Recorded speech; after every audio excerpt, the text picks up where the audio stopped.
RDCMA class 11 exercise 16.3 introduction part. तो मैं इसमें इंट्रोडक्शन भी बताऊंगा, कॉन्सेप्ट बताऊंगा, एक्सरसाइज 16.3 का कुछ क्वेश्चन भी करवाऊंगा। चैप्टर है परमुटेशन। मैं इसका 2 एक्सरसाइज पहले ही वीडियो में प्लेलिस्ट में डाल चुका हूं और जो भी कॉन्सेप्ट है उसका वो भी सब डाला हुआ है। तो जो भी बच्चे इस वीडियो को नए देख रहे हैं, कॉन्सेप्ट को समझ लें पहले, पीछे वाला बैक, क्योंकि वो कॉन्सेप्ट इसमें भी यूज होंगे। जैसे कि प्रिंसिपल ऑफ काउंटिंग है ना, principle of fundamental principle of counting, addition, multiplication, ये जो भी कॉन्सेप्ट है इसमें भी थोड़ा बहुत यूज करूँगा। और जब तक नहीं समझ में आएगा ना तो कॉन्सेप्ट आपको आगे नहीं समझ में आएगा कि क्या दोनों में अंतर क्या है, जो मैं आगे आज इस इंट्रोडक्शन पार्ट में बताने जा रहा हूँ। चलिए स्टार्ट करते हैं। परमुटेशन को बताने से पहले थोड़ा सा कम्बिनेशन, इसके नेक्स्ट चैप्टर है ना कम्बिनेशन, थोड़ा सा मैं रिकॉल कर दूं, उस कॉन्सेप्ट के बारे में बता दूं कि आखिर है क्या कम्बिनेशन। तो मैं डिफिनीशन से बेटर है ना कि मैं आपको ना एक एग्जांपल लेके चलता हूं, एग्जांपल से आपको बिल्कुल भी अच्छी तरह से समझ में आ जाएंगे। तो चलिए सपोज मान लीजिए कि मैं बॉय 1 कुछ लड़के ले रहा हूँ, नेमिंग नहीं दे रखे, मैं बॉय 1 बॉय 2 ऐसा कुछ मैं नेमिंग कर दे रहा हूँ, बॉय 3 बॉय 4 बॉय 5, ऐसे में टोटल 5 बॉय लिया। इसमें से अब क्या करना है, सिलेक्ट एनी 3, इसमें से कोई भी 3 को मैं सिलेक्ट कर रहा हूँ 5 में से। तो सिलेक्ट एनी 3 मतलब क्या, मैं सिलेक्शन कर रहा हूँ। तो सिलेक्शन करने का भी बहुत सारा मेथड होंगे ना।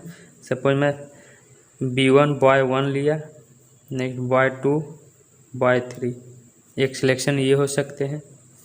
या फिर मैं क्या करूं, B1 B2 B4 को सिलेक्ट कर सकता हूं, B2 B3 B5 को कर सकता हूं, एंड सो ऑन। इसी तरह से बहुत सारा सिलेक्शन कर सकता है। तो ये सब किया मैं क्या, कंबाइन ही तो किया, बॉय 1 बॉय 2 बॉय 3, 3 का कम्बिनेशन लिया। ये सब क्या कहलाएंगे, कॉम्बिनेशन, जो हम लोग नेक्स्ट चैप्टर में पढ़ेंगे। इसके बाद यही कॉम्बिनेशन है, ठीक है। Combination what, selection. अब इसमें से जितना भी सिलेक्शन किया मैं क्या कर रहा हूँ, चूज वन पार्टिकुलर कॉम्बिनेशन, कोई भी आप चूज कर ले कॉम्बिनेशन। सपोज मैं फर्स्ट वाला को चूज कर लेता हूँ, B1 B2 B3। अब मैं इसमें से अब क्या करने जा रहा हूँ, अरेंजमेंट, ठीक है ना। कितने तरह से हम इसको अरेंज कर सकते हैं, तो अरेंजमेंट मैं करने जा रहा हूँ। फर्स्ट में तो इसलिए B1 B2 B3 लिया, या हो सके तो B1 B3 को पहले और B2 को नेक्स्ट। और क्या कर सकता हूँ, सॉरी यहाँ पे B1 ही रहेंगे, फर्स्ट में B1 को रखा से, अब फर्स्ट में B2 को रखता हूँ तो B1 और B3 हो जाएंगे। फर्स्ट में B2 का ही रहूँ, B3 को सेकंड में, B1 को लास्ट, 4 हो गए। और मैं B3 को फर्स्ट में रखूँ, B1 और B2 को लास्ट सेकंड में, B3 फर्स्ट B2 को सेकंड में ले आए, B1 को, ये टोटल अरेंजमेंट हो गया। समझ में आ रही ना बात को। तो ये अरेंजमेंट ही क्या कहलाता है, परमुटेशन। तो यहीं पे मैं डिफाइन कर देता हूँ परमुटेशन का क्या, total number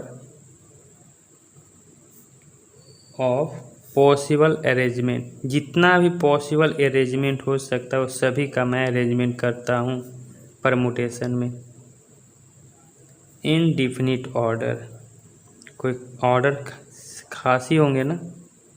this is the definition of permutation. तो यहाँ पे मैं लिख देता हूँ किसका डिफिनीशन है, परमुटेशन का। तो इस एग्जाम्पल से तो कॉन्सेप्ट क्लियर हो गया ना कि परमुटेशन क्या होता है और कॉम्बिनेशन क्या होता है, ठीक है। चलिए कुछ एग्जाम्पल लेते हैं और समझते हैं और अच्छे से ये चैप्टर जितना भी एग्जाम्पल लेके चलेंगे ना उतना और ज़्यादा कॉन्सेप्ट क्लियर होते जाएंगे। तो मैं क्या कर रहा हूँ, एग्जाम्पल में ABC 3 लेटर है, इस 3 लेटर का मैं write down all permutation of the set 3 letter ABC, जितना भी परमुटेशन हो सकते हैं मैं लिख सकता हूँ। सेम उसी तरह से जैसे इसका किया, ABC फर्स्ट हो गया, ए को रहने दें CB, फिर BA, फिर BCA, CAB, CBA, ये हो गए टोटल परमुटेशन किसका, of set of 3 letter ABC। तो टोटल कितना परमुटेशन हो गया, 6 परमुटेशन, और कुछ हो ही नहीं सकते हैं। इसमें भी टोटल कितने परमुटेशन हो जाएंगे, 6। नाउ एक और एग्जांपल लेते हैं, है ना। तो एग्जांपल है, क्वेश्चन क्या है, वॉवेल है ना जितने total A, E, I, O, U, ये वॉवेल है जिसमें 5 लेटर हैं। मैं क्या करूँगा, इसमें परमुटेशन, फाइंड टोटल परमुटेशन,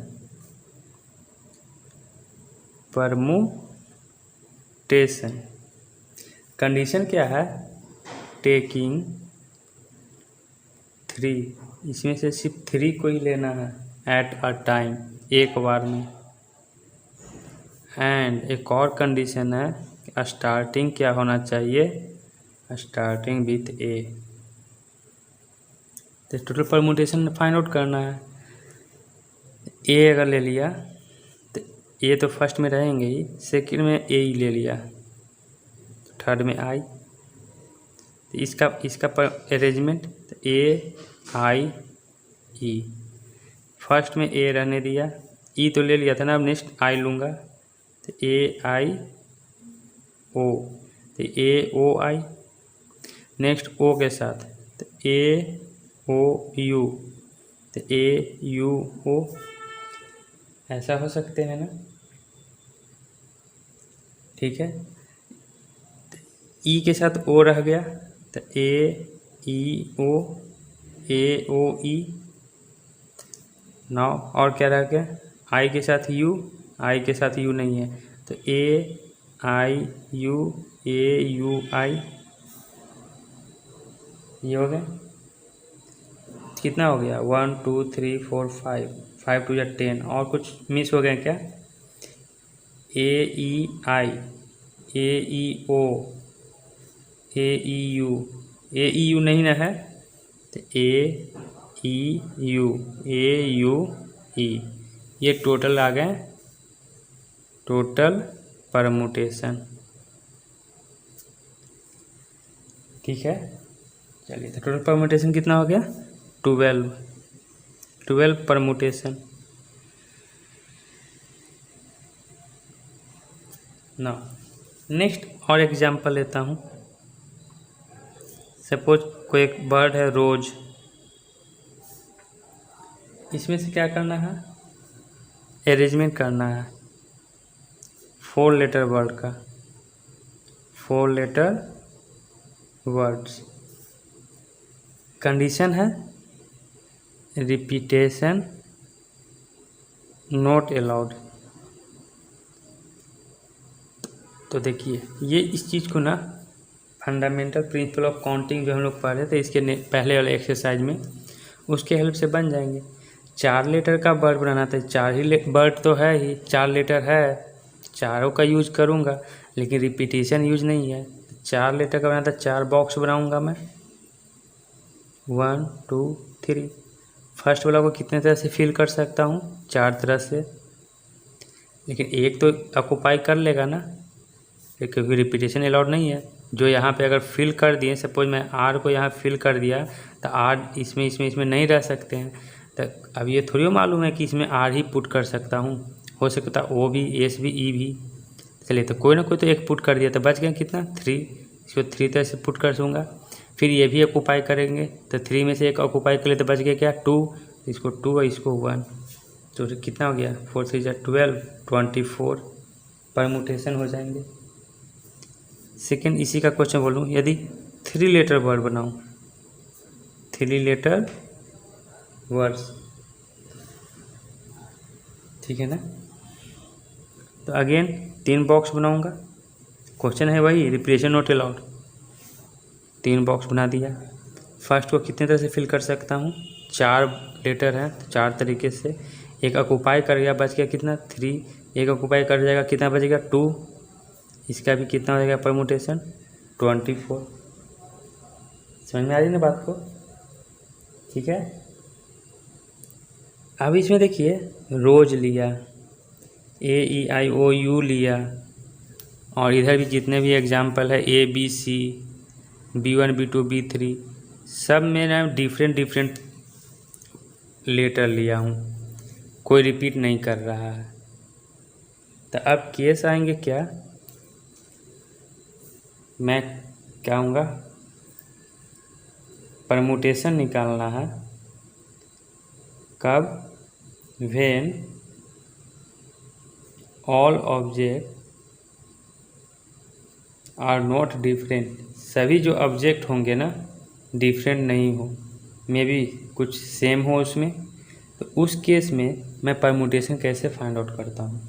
जैसे एग्जांपल अगर बात करूँ तो सपोज मान लीजिए बुक, सारा इसमें लेटर सेम है नहीं, वो डबल बार आ रहे हैं। तो इस टाइप का क्वेश्चन को मैं कैसे परमुटेशन फाइंड आउट करता हूँ, उसके लिए फिर थ्योरम है। तो पहले 3 थ्योरम है, तीनों थ्योरम देख लेते हैं, उसके बाद फिर इस क्वेश्चन पे आएंगे तब, ठीक है। इतना आप नोट कर ले। थ्योरम 1 है कब, when repetition not allowed, short form में RNA, रिपीटेशन नॉट अलाउड। तो आगे मैं यही चीज़ यूज़ करूँगा, इतना लंबा लिखने की जरूरत नहीं है। थ्योरम क्या कह रहा है, number of permutation, permutation he find out करना होगा ना, तो उसका जो संख्या होंगे, नंबर होंगे ऑफ n डिफरेंट ऑब्जेक्ट, उसमें अगर n डिफरेंट ऑब्जेक्ट है, उस n डिफरेंट ऑब्जेक्ट में से taken r at a time, r भी कोई एक नंबर ही है। सपोज मैं कि 5 ऑब्जेक्ट होंगे, उसमें से मुझे 3 को लेके अरेंजमेंट करना होगा, तो वही का r एट ए टाइम। तो इस टाइप का अगर रहा तो उसको सिंबल से कैसे रिप्रेजेंट करूँगा, PNR। इसी को मैं और कैसे करूँगा, तो NPR, ये सिंबल। परमुटेशन निकालना है, n डिफरेंट ऑब्जेक्ट में से r का अरेंजमेंट करना है। तो इसका फॉर्मूला जो होता है n factorial n minus r का फैक्टोरियल। प्रूफ इसका इम्पोर्टेंट नहीं है, बस आप रिजल्ट याद रखेंगे। और यहाँ पे इम्पोर्टेंट चीज़ ये है कि ये जो r रहना है ना, ये ग्रेटर देन इक्वल टू 0 और less than equal to n, ये इम्पोर्टेंट चीज़ है। अभी मैं बता रहा हूँ ये क्या है कॉन्सेप्ट इसका। उसके लिए एग्जांपल देखते हैं इस पे। अभी इसके पहले मैं रोज़ का एग्जांपल दिया था, तो इसके हेल्प से मैं बना देता हूँ। 4 डिफरेंट लेटर बनाना था ना फर्स्ट क्वेश्चन में, फर्स्ट में क्या था 4 लेटर वर्ड बनाना था। अब इस सब जो थ्योरम है, अभी मैं इसके पहले बताया कि सारा का सारा डिफरेंट थिंग्स नहीं हो, कुछ सेम भी हो, तो उसके लिए ऐसा नहीं है, या तो सब डिफरेंट हो या उसमें कुछ सेम भी हो। जैसे कि बुक है ना, सबके लिए आगे आते हैं, ठीक है ना। तो ये डिफरेंट के लिए मैं बता रहा हूँ, ये फॉर्मूला यूज करेंगे, ठीक है। तो रिपीटेशन नॉट अलाउड में, रिपीटेशन अलाउड रहेगा तब क्या होगा, आगे चलते हैं देखते हैं 1 बाय 1। 4 लेटर वर्ड अगर मैं ये रोज लिया तो 4 लेटर वर्ड लेना है, यानी कि NPR। n कितना है, टोटल कितना है लेटर 4, उसमें से कितने का अरेंजमेंट करना है, 4 ही लेटर का अरेंजमेंट करना है, 4P4। यही होंगे ना। तो 4 फैक्टोरियल अपॉन 4 माइनस 4 का फैक्टोरियल। तो 4 फैक्टोरियल 4 माइनस 0 फैक्टोरियल 0 फैक्टोरियल। मैं इसके पहले वाले एक्सरसाइज का मैं अच्छी तरह से कॉन्सेप्ट बताया था, जो आपको बिल्कुल भी एकदम माइंड में बैठ गए होंगे। 0 फैक्टोरियल 1 होता है, तो 4 फैक्टोरियल कितना आएगा? 24 ही तो आएंगे। सेकेंड क्वेश्चन क्या था? 3 लेटर वर्ड, तो टोटल वर्ड कितना है? फॉर्मूला तो है यही NPR। एन है कितना? टोटल लेटर 4, उसमें से कितने का बनाना है मुझे वर्ड? 3 लेटर का। तो 4 factorial according to formula 4 minus 3 का फैक्टोरियल। ये भी 4 फैक्टोरियल अपॉन 1 फैक्टोरियल, तो ये भी 4 फैक्टोरियल। 4 फैक्टोरियल होता है कितना है? 24। आ गया ना ये। चलिए नेक्स्ट थ्योरम देखते हैं 2। थ्योरम 2, ये रिपीटेशन अलाउड नहीं था, लेकिन मैं यहाँ पे ले रहा हूँ रिपीटेशन अलाउड। तो कैसे करेंगे? तो उसका स्टेटमेंट क्या है थ्योरम 2 का? Number of permutation of, same statement है जो अभी बताया ना, सेम स्टेटमेंट होगा, बस यहाँ पे रिपीटेशन नॉट अलाउड का केस लिया, यहाँ पे रिपीटेशन अलाउड का केस लूँगा। Number of permutation of n different object कुछ भी हो सकते हैं, लेटर हो गया, नंबर हो जाएंगे, बहुत कुछ, जितना भी ऑब्जेक्ट सब है। n different object take n r at a time. Statement तो वही है ना, लेकिन कंडीशन है कि रिपीटेशन अलाउड नहीं हो। इसे इसी पे बेस्ड है रोज, ठीक है। कितने का बनाना है? 3 लेटर वर्ड बनाना है, सपोज मान लीजिए 3 लेटर वर्ड। 3 लेटर वर्ड में देखिए रिपीटेशन अलाउड बोल रहा है, तो वही चीज़ है ना। ये चीज़ देखिए, bye fundamental principle of counting, इसको मैं कितने तरह से फिल कर सकता हूँ? 4।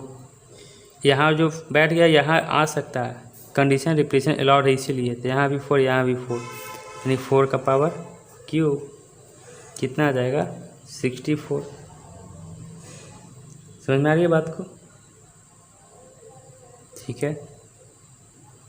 मैं बुक का एग्जांपल लिया था, बुक में बोला था कि सब डिफरेंट ऑब्जेक्ट नहीं है, एग्जाम्पल बुक का लिया था। इसमें सारा का सारा एग्जाम्पल तो सेम नहीं है, तो इसके अकॉर्डिंग फर्स्ट के अनुसार मैं बोलूँ, टोटल कितने हैं? टोटल लेटर 4, जिसमें से ओ कितने बार आ रहा है? 2 बार। इसका टोटल परमुटेशन, तो नंबर ऑफ परमुटेशन, ध्यान से समझिएगा क्या बोलने जा रहा हूँ मैं। नंबर ऑफ परमुटेशन, टोटल कितना होगा परमुटेशन?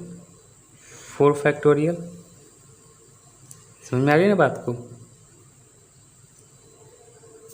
4 है ना, और 4 का ही बनाना है मुझे, 4 लेटर वर्ड्स बनाना है, ठीक है। अब यहाँ पे एक केस है, क्या बोलूँ, सपोज देखिए थोड़ा बहुत के लिए मैं फिल करवाने जा रहा हूँ। O1 और O2 और K ले लेता हूँ। एक अरेंजमेंट ये है, मैं एक ये भी कर दूँगा, O2 और O1 को यहाँ रख दें और एक K यहाँ रख दें, और ये मुझे मालूम है कि O1 और O2 क्या है? इक्वल है। तो फिर तो ये एक ही चीज़ को मैं क्या कर दिया? 2 बार लिख दिया ना। समझ में आ रही है ना बात को? O1 और O2 जब इक्वल है तो 2 बार लिखा ना, तो भाई जितने भी लेटर रिपीट करेंगे उसका फैक्टोरियल से मुझे डिवाइडेड करना होगा। तो वो कितना आ रहा है? 2, तो इसका 2 फैक्टोरियल से डिवाइड करेंगे, तो ये आ जाएगा 4 3 2 का फैक्टोरियल अपॉन 2 का फैक्टोरियल, कैंसिल, कितना आ जाएंगे आंसर? 12। थे टोटल 4 लेटर, तो इसमें से 12 है जो ऐसा ऐसा डबलेट आएगा। 12 24 था ना टोटल, 4 फैक्टोरियल करिएगा तो 24 आएंगे ही। तो 24 में से 12 डबलेट होंगे, तो मैं 2 से डिवाइड कर दिया तो डबलेट कैंसिल हो गया, तो आंसर कितना आ गया 12। फील कर रहे हैं ना बात को, समझ रहे हैं। चलिए नेक्स्ट थ्योरम देखते हैं, थ्योरम थर्ड। स्टेटमेंट क्या बोल रहा है इसमें, तो स्टेटमेंट देखते हैं। First, number of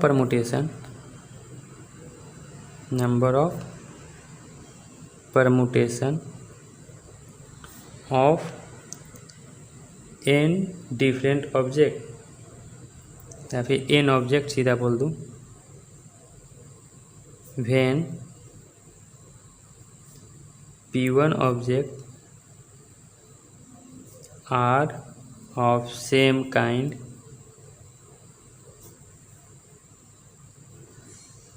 P2 object are of same kind। पहले स्टेटमेंट लिखा देता हूँ, उसके बाद आपको समझा रहा हूँ। And so on, Pn of same kind and rest are all of different। तो मैं इसका एग्जाम्पल पहले करवाया बुक का, ताकि फील हो जाए, उसके बाद मैं यहाँ पे आया। यही चीज़ कर रहा है। देखिए P1 object of same kind, यानी O object of same kind, तो इसमें एक ही ऑब्जेक्ट है। ऐसा तो हो सकता है ना कि बहुत सारा रिपीट करे। जैसे एग्जांपल लूँ, एग्जांपल से समझाऊँ। इलाहाबाद, AAHABAD, इसमें तो O ही ना रिपीट कर रहे थे। देखिए A 3 बार आ रहा है, L 2 बार आ रहा है। नेक्स्ट A1 2, अच्छा 1 2 A 4 टाइम्स आ रहे थे, L 2 बार आ रहे हैं। और कुछ है नहीं। तो टोटल परमुटेशन इक्वल टू, ध्यान से समझिएगा बात को, टोटल नंबर कितना था, लेटर 1 2 3 4 5 6 7 8 9, सब का मैं निकाल दिया। टोटल जितना भी परमुटेशन पॉसिबल है ना, अरेंजमेंट सब निकाल दिया। लेकिन अब उसमें से देखेंगे डबलेट तो होंगे ना, किसका, ए का और एल का। मुझे डबलेट थोड़ी लेना है, एक ही बार तो लेना है अरेंजमेंट ना। या आप इसको इस तरह से अरेंज करें या ये इस तरह से अरेंज करें, बात तो एक ही है ना। 2 बार क्यों मैं काउंट करूँ, तो इसलिए अब उसको डबलेट को डिवाइड करूँगा। तो ए कितने आ रहा है 4, तो उसका 4 फैक्टोरियल से। एल कितना आ रहा है 2, उसके 2 फैक्टोरियल से। समझ में आ गई बात को। तो यही यहाँ पे थ्योरम आ जाएंगे, n फैक्टोरियल जितना भी डबलेट होंगे, तो suppose P1 factorial, P2 factorial and so on to Pn factorial. करें ना, P1 ऑफ सेम काइंड तो P1 फैक्टोरियल से डिवाइड करूँगा, P2 object of same kind P2 से, Pn तो Pn से। यही तो था, इसी पे बेस्ड यहाँ पे किया। अब इसको सॉल्व कर दीजिए, आपका आंसर आ जाएगा, है ना। अभी कॉन्सेप्ट समझा रहा हूँ, आंसर लाने की कोशिश तो कर नहीं रहा हूँ आपको। ये थे। चलिए एक मेन चीज़ छूट गया, मैं बताने जा रहा था ये चीज़ कि ये क्या है, ये अभी समझाया नहीं आपको। चलिए अब यहाँ पे समझाता हूँ। नेक्स्ट, पहले ये वीडियो नोट कर लें, उसके बाद मैं समझा रहा हूँ। चलिए मैं ये कंडीशन को समझाने की कोशिश कर रहा हूँ। सपोज मैं एक एग्जांपल लिया 5P4, तो इसके अनुसार हो जाएगा 5 फैक्टोरियल 5 माइनस 4 का फैक्टोरियल, तो 5 फैक्टोरियल 1 फैक्टोरियल, तो ये सीधा 5 फैक्टोरियल आएगा, इसका आंसर आ जाएंगे। यही मैं तो यहाँ पे अब क्या है, देखिए ये क्या था n और ये क्या था r, तो r ये कंडीशन सेटिस्फाई कर रहा है। देखिए तो आर क्या है 4 ग्रेटर देन इक्वल टू 0, ठीक है, लेस देन इक्वल टू 5, हाँ सेटिस्फाई कर रहा है। यही चीज़ है यहाँ पे ऐसा करूँ 4p5 तो 4 फैक्टोरियल 4 माइनस 5 का फैक्टोरियल, तो 4 फैक्टोरियल 4 माइनस 5 माइनस 1 का फैक्टोरियल। नेगेटिव ऑफ नंबर का फैक्टोरियल कभी जानते हैं? नहीं ना। ऐसा क्यों कंडीशन एराइज हुआ? इसलिए कि यहाँ पे n क्या लिया हूँ 4 और r क्या लिया हूँ 5। आप खुद सोचिए ना, अगर मैं 4 लेटर, इसका मतलब क्या हुआ कि 4 लेटर वर्ड है, 4 लेटर वर्ड्स है, सपोज रोज, तो 4 लेटर वर्ड में से मैं कितना का अरेंजमेंट कर रहा हूँ भाई 5 का, 5 लेटर वर्ड। पॉसिबल है? 4 को लेटर या 5 लेटर वर्ड कहाँ से बना देंगे? नहीं ना हो पाएगा। और इसी की कंडीशन के अनुसार देखें तो 0 ये था कंडीशन, r क्या है 5 ग्रेटर देन इक्वल टू, तो सही है, 5 less than equal to n 4 satisfy कर रहा है नहीं, तो इसलिए ये कंडीशन नहीं होगा। आई होप ये कॉन्सेप्ट आपको समझ में आया होगा। तो ये कॉन्सेप्ट समझ में आ गया ना, तो जब क्वेश्चन करेंगे उसमें ये यूज है। चलिए अब एक्सरसाइज पे स्टार्ट करते हैं। एक्सरसाइज देखते हैं, एक्सरसाइज क्या है 16.3 क्वेश्चन फर्स्ट में बहुत सारे क्वेश्चन है, तो मैं 1-2 करवा देता हूँ प्रैक्टिस के लिए, आप खुद से कर लेंगे। 8p3 है, तो इसका फॉर्मूला 8 फैक्टोरियल अपॉन 8 माइनस 3 का फैक्टोरियल, तो 8 फैक्टोरियल 8 माइनस 3 5 फैक्टोरियल। अब आप क्या करें ना, बड़ा वाला को ब्रेक करें किस फॉर्म में, ताकि 5 फैक्टोरियल आ जाए और 5 फैक्टोरियल क्या हो जाए, कैंसिल आउट हो जाए। तो 8 फैक्टोरियल को मैं लिखूँगा 8 इंटू, मैं फैक्टोरियल कॉन्सेप्ट समझाया हूँ ना, n फैक्टोरियल को क्या लिख सकते हैं, n minus 1 n minus 2 up to so on, ठीक है ना, आगे तक चलते रहेंगे। अगर बीच में ही लेना है तो ये रहने देंगे, n माइनस 1 n माइनस 2 का फैक्टोरियल। ये स्टार्टिंग में फैक्टोरियल जब पढ़ाया था उसमें बताया होगा। तो 8 फैक्टोरियल के इसके अनुसार मैं लिखूँगा 8, फिर सब्ट्रैक्ट होगा 8 माइनस 1 7, फिर 8 माइनस 2 6, फिर 8 माइनस 3 5, उसको आगे नहीं ब्रेक करेंगे, फैक्टोरियल की टर्म में ही रहने देंगे, divided by 5 factorial, cancel out हो गया। सॉल्व करेंगे, आ जाएगा आपका आंसर 8 छक 42, 42 तो 7 में 14 की मल्टीप्लाई कर दें, आंसर आ जाएगा आपका, ठीक है। 8 7 जा 56, 6 6 जा 36, 33, इतना आ जाएगा आंसर। या फिर इसको आप कैसे कर सकते थे, और तो लंबा कैलकुलेशन जाता। 8 फैक्टोरियल को क्या लिखूँगा 8 7 6 5 4 3 2 1, 5 फैक्टोरियल क्या लिखूँगा 5 4 3 2, ये भी वो सेम ही चीज़ है, लंबा क्या जाएगा 5 से 5 4 से 4 3 से 3 2 से 2 से 1, इसलिए तो डायरेक्ट कर दिया था। 5 फैक्टोरियल क्या हो जाएगा, कैंसिल आउट हो जाएगा, दोनों एक ही चीज़ है। नाउ फर्स्ट का फोर्थ देखते हैं, फोर्थ में क्या कर रहा है P64, तो 6P4, तो 6 फैक्टोरियल 6 माइनस 4 का फैक्टोरियल, तो 6 फैक्टोरियल को मैं लिखूँगा 6 into 5 into 4 into 3 into 2 factorial तक ही रहने दिया, क्योंकि नीचे सब्ट्रैक्ट करूँगा तो 2 फैक्टोरियल ही आएंगे, तो ये कैंसिल आउट हो जाएगा। 6 5 जा 30, 33 जा 90, तो 360 आ जाएगा इसका आंसर। सिंपल है ना। नाउ क्वेश्चन नंबर सेकंड देखते हैं। क्वेश्चन सेकंड में कह रहा है P5R equal to P6R minus 1, और इसमें आपका वैल्यू क्या निकालना है, R का वैल्यू फाइंड आउट करना है। मैं बोला था कि इस टाइप के सिंबल को क्या बोलता हूँ 5PR, तो इसके अनुसार लिखेंगे 6PR माइनस 1। इसका मतलब कि 5 टोटल ऑब्जेक्ट हैं, उसमें से मैं अरेंजमेंट कितने का कर रहा हूँ, आर का। 6 टोटल ऑब्जेक्ट है, उसमें से अरेंजमेंट कितने का कर रहा हूँ, r-1 का।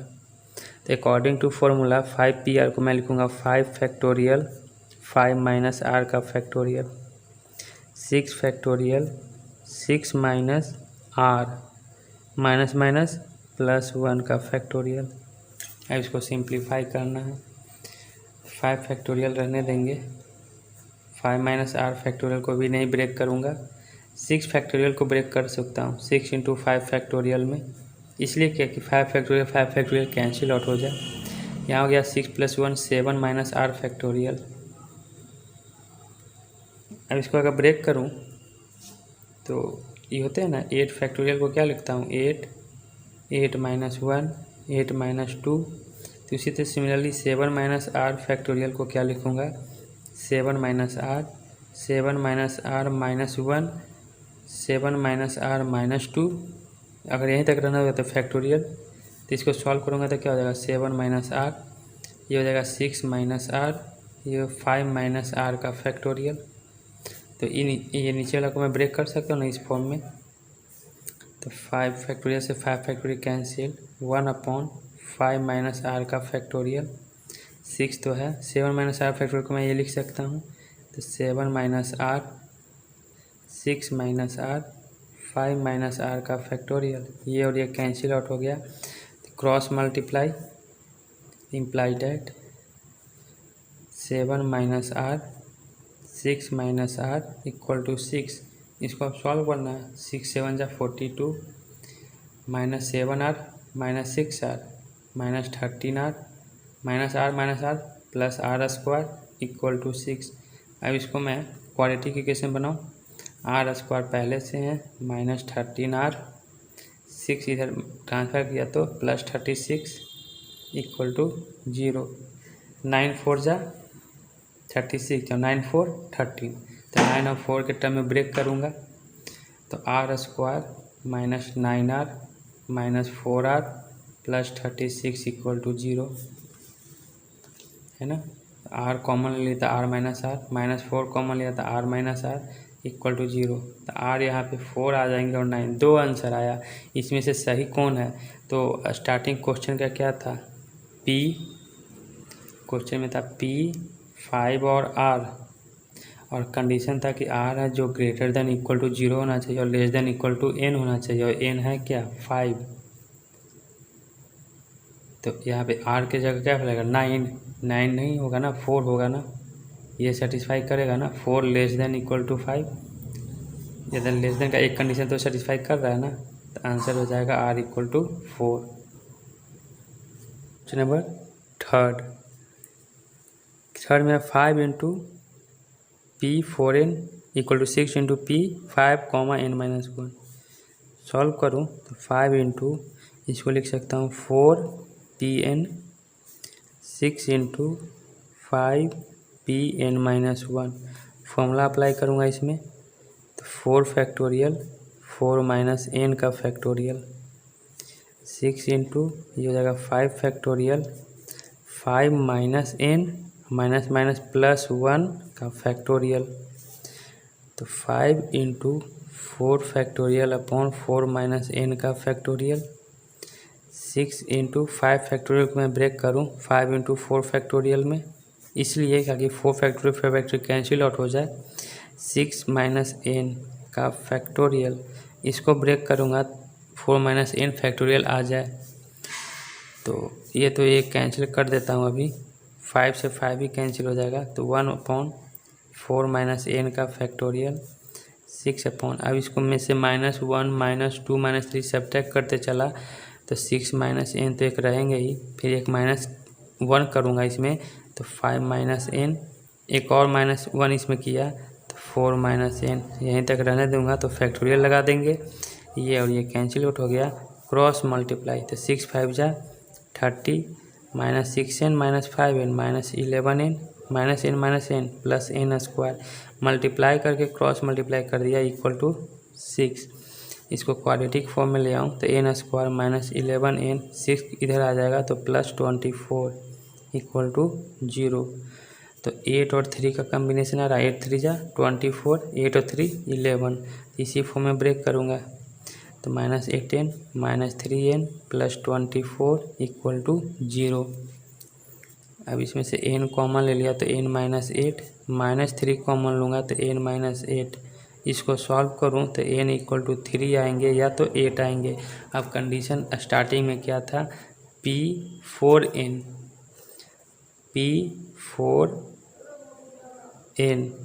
तो यहाँ पे r की जगह क्या है, n है। अब बात को समझे, इसको मैं कैसे लिख सकता हूँ, 4pn। तो कंफ्यूज मत होइए, ये n के जगह ही पहले हम यहाँ पे क्या लेता था, r लेता था ना, तो r की जगह n दिया हुआ है ऑलरेडी, तो कन्फ्यूजन नहीं है ना। अब देखिए कोई भी वैल्यू पुट कर दीजिए, n सपोज मैं 3 पुट कर दिया, P43 तो जगह 4P3।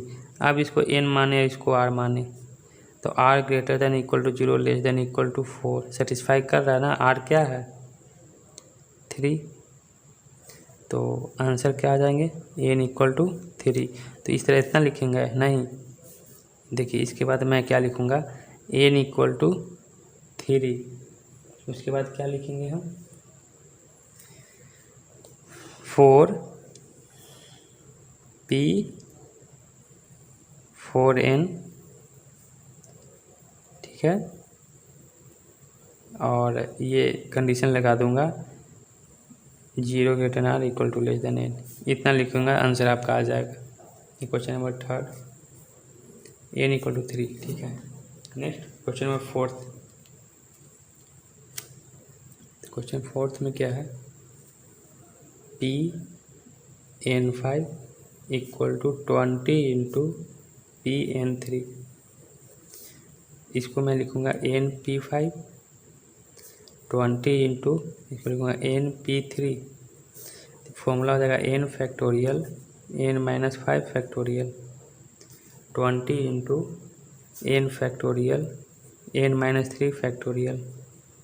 इसमें से एक माइनस करूँगा, सपोज n-3 लिया तो n-3 -1 किया तो ये फिर आ जाएगा, फिर से करूँगा तो n-3 -2 किया तो n-3 n-4 n-5 यहीं तक रहने तो फैक्टोरियल लगा दूंगा, यानी इसको ब्रेक करना होगा मुझे। तो n फैक्टोरियल n-5 का फैक्टोरियल 20 इंटू n फैक्टोरियल, इसको ब्रेक किया तो ये लिख सकते हैं ना n-3 n-4 n-5 का फैक्टोरियल, ये कैंसिल आउट होगा। ब्रेक इसलिए किया था कि ये और ये कैंसिल आउट हो जाए, नहीं कैंसिल आउट होगा तो फिर सॉल्व कहाँ से होगा, आगे कंटिन्यू चलते रहेगा ना, नंबर थोड़ी है कि वो लास्ट में 1 आ जाएंगे, आपका n के टर्म है तो इन्फिनिटली चलते रहेंगे आपका। n फैक्टोरियल से n फैक्टोरियल क्रॉस मल्टीप्लाई, तो n का स्क्वायर -3n -4n -7n -3 -4 तो -12 +12 = 20 को इधर ले आऊँ तो n स्क्वायर -7n -8 = 0। तो इसको ऐसा लिख सकता हूँ -8n + n, सब्ट्रैक्ट किया तो -7n माइनस मल्टीप्लाई किया तो -8n स्क्वायर, सही है। ब्रेक किया हुआ n कॉमन ले लूँगा तो n-8 +1 कॉमन लिया तो n-8 = 0। तो यहाँ से आपका वैल्यू n आएगा -1 और 8, -1 तो हो सकता ही नहीं है तो n क्या हो जाएंगे 8। समझ में आ गई ना बात को। चलिए ना 5th क्वेश्चन देखते हैं। क्वेश्चन 5th क्या है, np4 = 360, तो मैं इसको ब्रेक कर सकता हूँ n फैक्टोरियल n-4 का फैक्टोरियल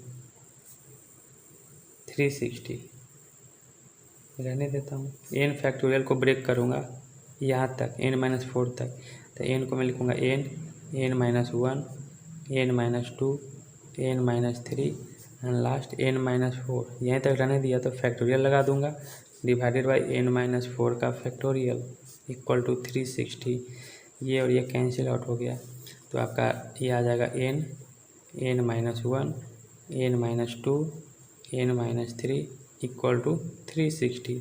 अब यहाँ पे n के टर्म में देख रहे हैं कि जो भी कोई नंबर होगा उसमें एक कम गया, फिर उसमें एक कम गया, फिर इसमें एक कम गया है। इसी फॉर्म में मुझे 360 को ब्रेक करना होगा। तो कैसे करें ये चीज़, तो आपको थोड़ा सा फील करना होगा कैसे ब्रेक करूं। कुछ नहीं समझ में आया तो प्राइम फैक्टराइजेशन कर दें। तो प्राइम फैक्टराइजेशन करूँगा तो 180, 90, 45, 3 से 15, 3 से 5। अब इसी को मल्टीप्लाई कर करके मुझे इतने का फॉर्मूला लाना, कितना 1 2 3 4 नंबर के टर्म में। कैसे करूं, देखिए यहाँ मल्टीप्लाई किया तो 4 आ गया, इसको मल्टीप्लाई किया तो 6 आ गया। देखिए तो आ रहा है 6 5 4 3, सब घटते गया ना। तो 360 को मैं लिख सकता हूँ 6 5 4 3। अब कंपेयर करें, n किसके इक्वल है 6, n-1 किसके इक्वल है 5, तो n-1 इक्वल टू 5, तो n आएगा कितना 6 9, तो n इक्वल टू 6 आंसर आ जाएगा। क्वेश्चन नंबर 5 कंप्लीट हुआ।